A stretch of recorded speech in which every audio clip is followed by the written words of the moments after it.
Very warm welcome to Rwanda Television News with me, Gloria Mutesi. Rwanda and Burundi have agreed to resolve the issues that affected the two countries' diplomatic relations for the past 5 years. This comes following a face-to-face meeting between the two countries' ministers of foreign affairs on Tuesday. Sejnara kicks us off tonight with this story.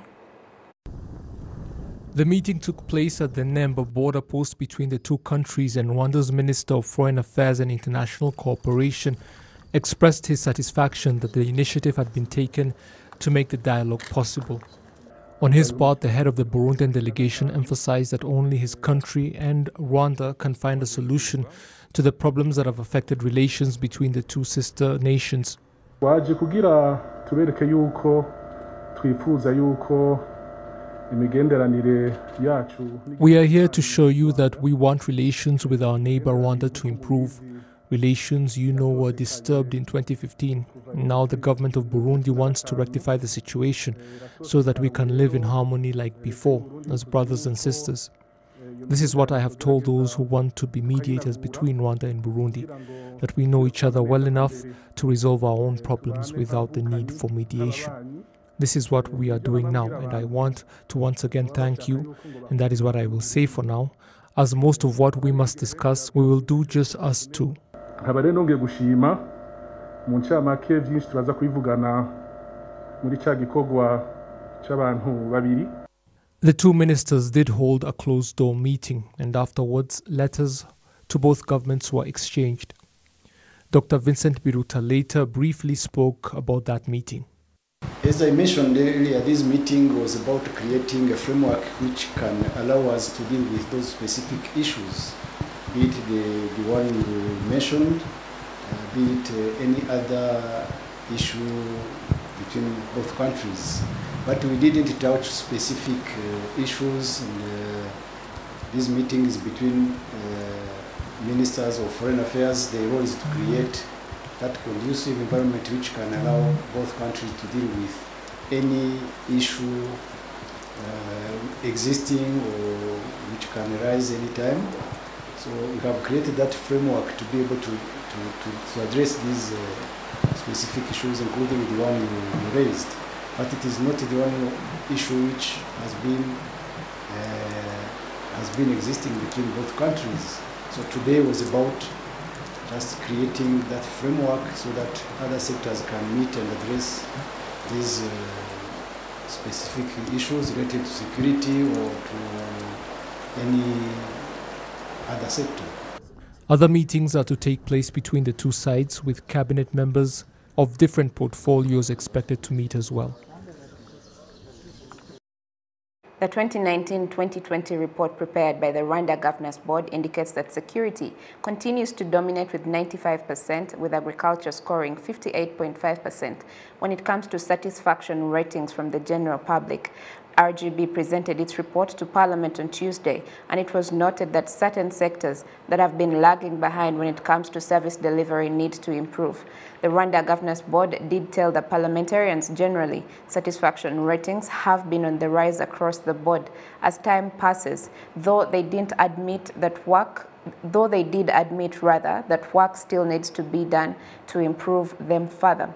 The report also found that homegrown solutions such as local arbitrators known as Abunzi and the National Umushyikirano Council have gained international recognition for their effectiveness. Calls made by the parliamentarians included for more research to be carried out in the education sector, findings into why the social welfare of citizens has not been improving as it should, and why the Rwanda Governance Board itself has been seen as needing to step in to resolve issues in different organizations when they themselves should have found solutions.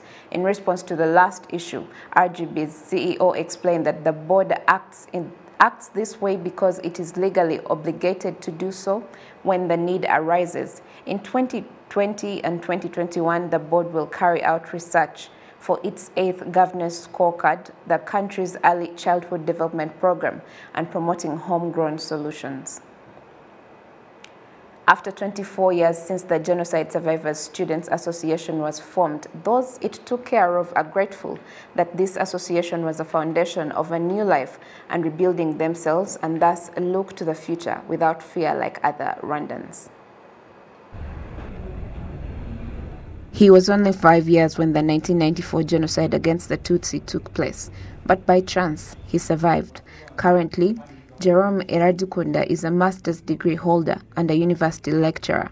In the near future, Iradukunda hopes to continue to do his PhD studies and start his family after he recently legally married his partner.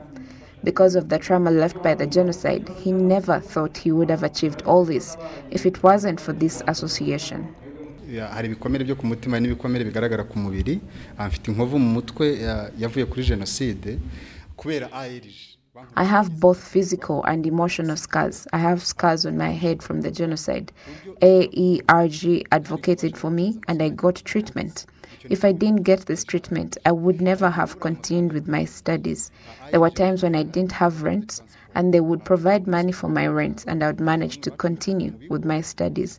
Even those that had parents in the villages but didn't have transport, the association would give them transport through their peers, while others were accommodated. In addition to Iradukunda, there are others who share the same sentiments. I can never forget the anniversary of AERG. I learnt about it in 2000, and whenever it's the anniversary, it's an extraordinary day for me.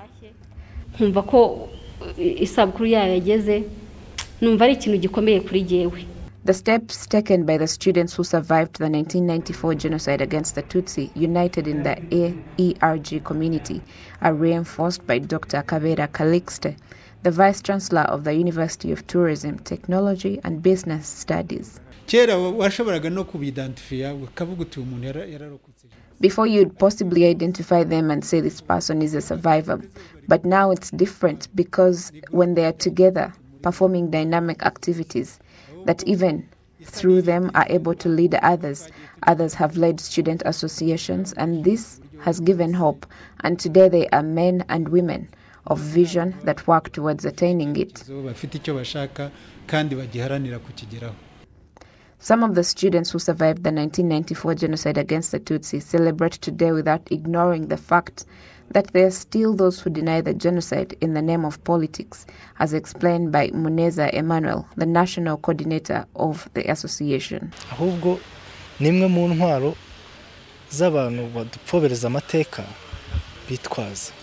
A person that fabricates information doesn't run out of things to say. Rather, it's one of the weapons people that deny our history use.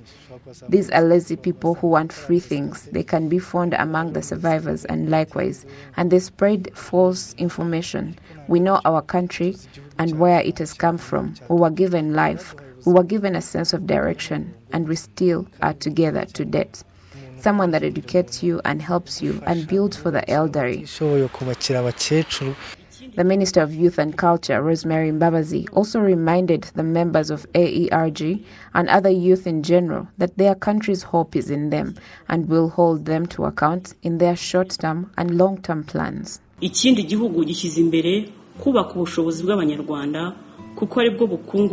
country has prioritized building the capacity of Rwandans because it's the wealth it has, especially the youth, our children. Your parents and your elders had a dream of building a good country. They strived that you would have a peaceful country that gives hope to every Rwandan.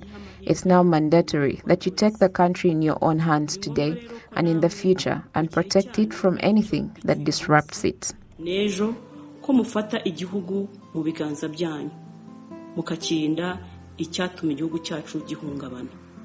Genocide Survivors Students Association was established on October 20th in 1996 in the former National University of Rwanda and was started by 12 students at the university at the time.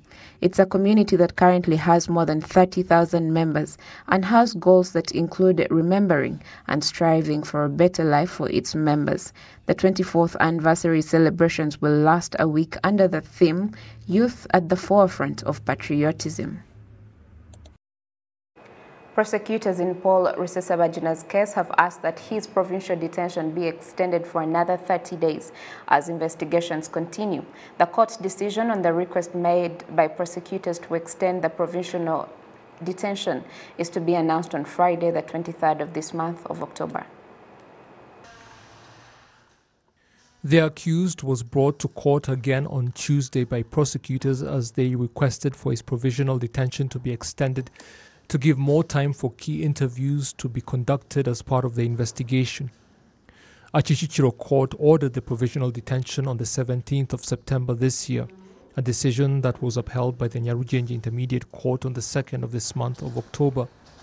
Prosecutors filed for the extension of the provisional detention on the 16th, the day it was supposed to end, and Rusesabagina's defense team argued that the digital records of the filing indicate that it came in 7 minutes late because they had counted the number of hours in the month-long provisional detention and found that it was supposed to end at 2 p.m. on the 16th of this month of October. Yet the request for the extension by the prosecutors was logged at 2:07 p.m., meaning their client was being held illegally and should be released immediately. Prosecutors pointed out that the 16th of October, the final day of the provisional detention, ended at midnight, so the extension was filed with ample time left.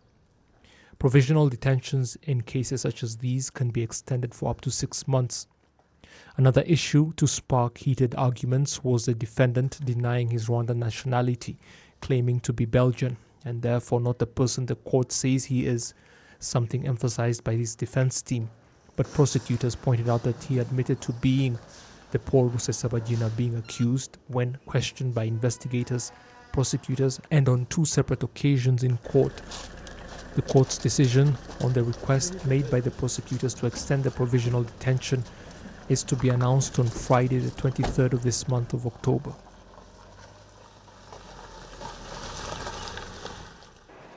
The National Institute of Statistics of Rwanda and different economic experts in the country have noted that statistics play a crucial role in the country's development and its people's improved social welfare. The UN, meanwhile, has called for more investment in the collection of data and statistics as a way of helping to address issues faced by people in different countries today, not least of all COVID-19. Statistics are fundamental for evidence-based policymaking. Current, reliable, timely and trusted data help us to understand the changing world in which we live and to drive the transformations that are needed, leaving no one behind. The coronavirus pandemic has further elevated the importance of data to save lives and recover better. Now, this comes as Rwanda joined the rest of the globe in marking World Statistics Day. Rwanda has been commended by the UN's Open Data Watch for strides made in the proper collection of data and compilation of statistics. Rwanda is now looking to be a big data hub in Africa. The Rwanda National Police on Tuesday arrested 3 men and a woman in Kigali City on suspicion of exploiting and lying to the population that they work for the National Police, giving false driving permits. And some of these that were arrested say they committed these crimes unknowingly, influenced by their peers. Uruhare rwanjye rero nemera ni urwo ngurwo rw'uko nakoze icyaha cyo kugira ngo njyewe nakire photocopy. I accept going to do the photocopies from Adams and bring them to Hamuduni, who told me that he wanted to give some people jobs to help him with the work he was doing. mu gutwara ibintu. Nari nicaye mu rugo Hamuduni arampamagara ati bite Philomene ni sawa. I was home when Hamuduni called me and he said he wanted me to help him with something. I went to Azam and met him and he said he would reward me if I helped him with something. So I went back home. He sent me a message and said, when I call you, say that use the behind gate. After 20 minutes, he indeed called me and greeted me, referring me as Afande. I also said what he had asked me to say, and that is how it went. 10 minutes later, he sent me 10,000 Rwanda francs.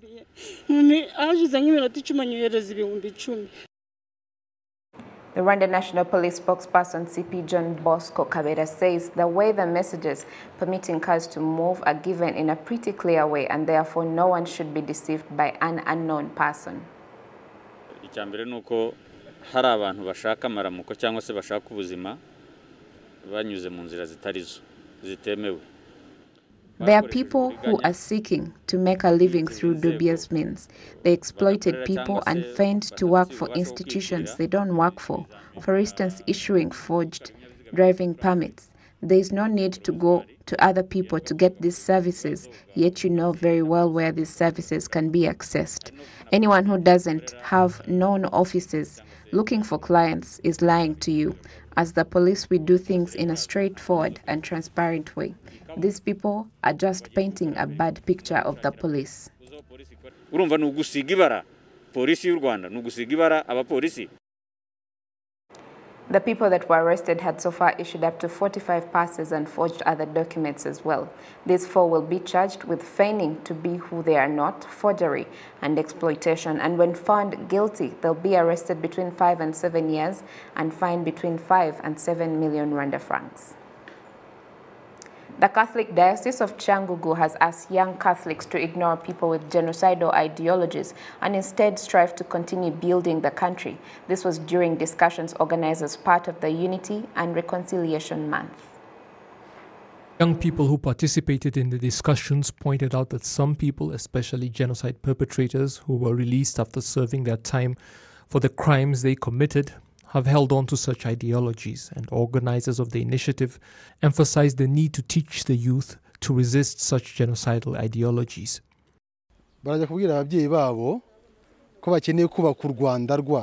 They will tell their parents that they need to build their own Rwanda, a country they can be free and happy in, different from the Rwanda their parents built poorly, so bad in fact that it led us to the genocide against Tutsis in 1994. They will tell their parents, those that have not yet changed, however few they may be, that the hate in their hearts will not be passed on to them, that they have nothing to gain by inheriting such things. The problem we were having with some young people is that they were mixing themselves up in such things, but now they have seen that they should stay clear of those things, that they are useless.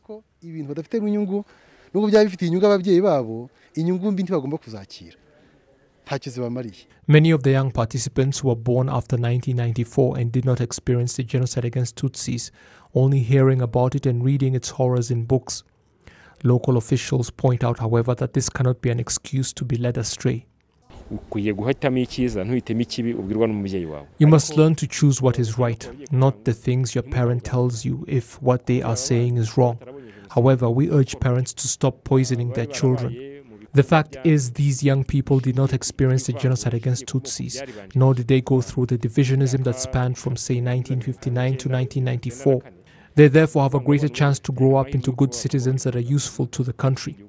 However, if we fail to properly teach them and protect them against such people who try to darken their hearts, while at the same time teaching even those that struggle with such ideologies, then we would not be planning for our country's future.